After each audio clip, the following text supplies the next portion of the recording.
something that's almost a lost art is sharpening things. And of course, one of the jobs in the blacksmith is not just fabricating, making stuff or whatever happens to break or something new that you need. And I remember one kid coming in and he said, "What are all these?" I said, "Well, they're like pliers, I guess you could call them." And he said, "They're all different." And I said, "Well," or he asked, "Well, you know, and why?" And I said, "Well, what do you think?" And he said, "Well, they tried and they just never got it right." You know, so it's and I said, "No, I think each one's a specific job." But then they have a grindstone, and of course, even having you know, knife sharpening kit at home. You know, if your scissors go sharp or a knife goes sharp, it's like, what do? You might have a little flat stone or something that you work.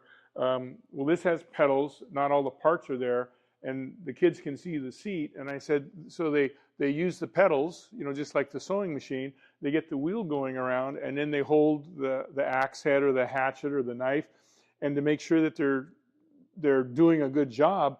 And of course, I don't know what they did for safety, if at all. They'd have the blade, and they would get down close here as this thing's spinning around, you know, just like an electric, you know, it's spinning as fast as they can to get the blade just right. And they get down there, and that's where you get your nose to the grindstone. It's like you're working, and it's like, okay.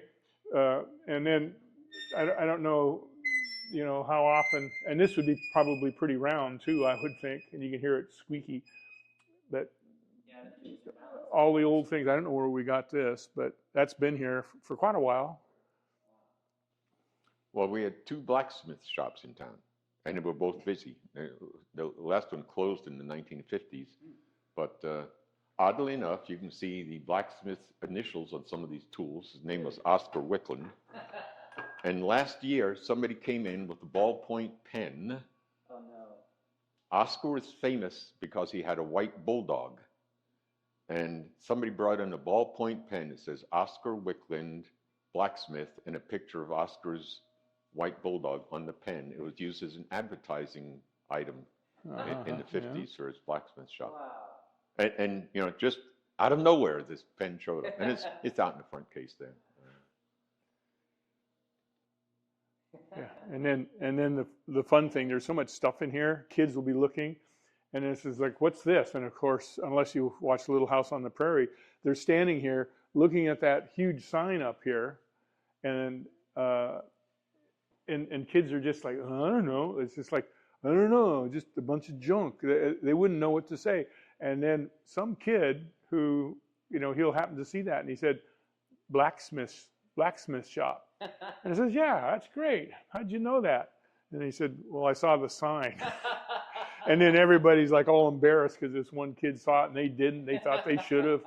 And then I usually ask too. So, well, how long has that been around? Since when did it start? You know, 1917. You know, and then we go to the sign. Yeah. And it's like, you just observe it in different things because there's so much to see. And what are you going to do? But there is a lot to see in here, and it's all interesting, and everything has a story too, and that's what's nice. And I don't know, the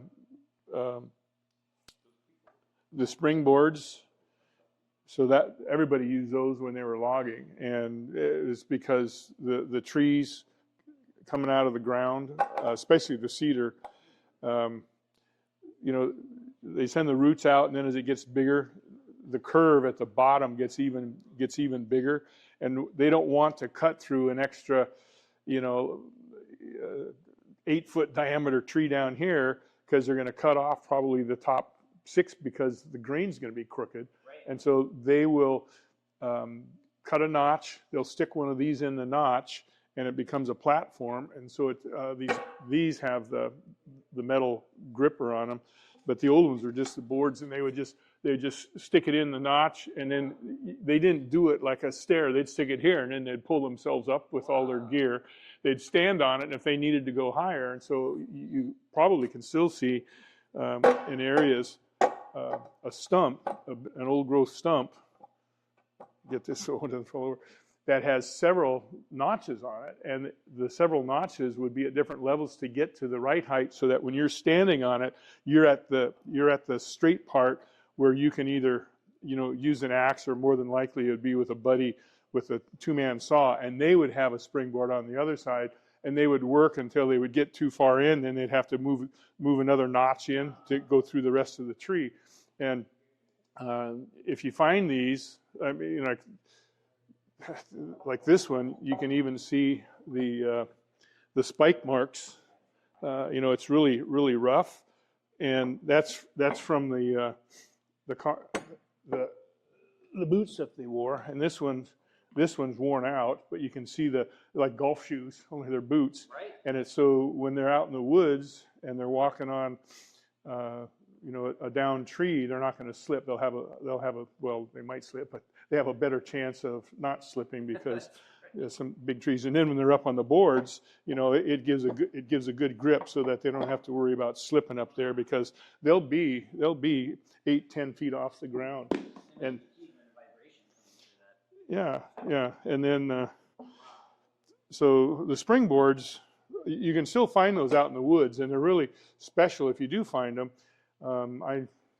I've seen some back up on the mountain loop, and it's just nice to, you know, take school groups back up there and show them things. But so much goes into the logging, and you think, oh, all you do is have an axe and chop a tree down and haul it away. Well, now think about it for a little bit. And so they come up with the easiest way to get the most wood out of the forest, and the safest way, except logging is one of the most dangerous of all professions even today. It's just really, really dangerous. I appreciate that people were taking the time to outfit their workers for safety and keep people alive and keep people safe. And then we do have a notebook that we started, and it was a logger's memorial. And so we do have a list of some of the early loggers. It hasn't been kept up to date, and there's always things going on. Not as many logging companies happening. You know, the economics of logging has really changed.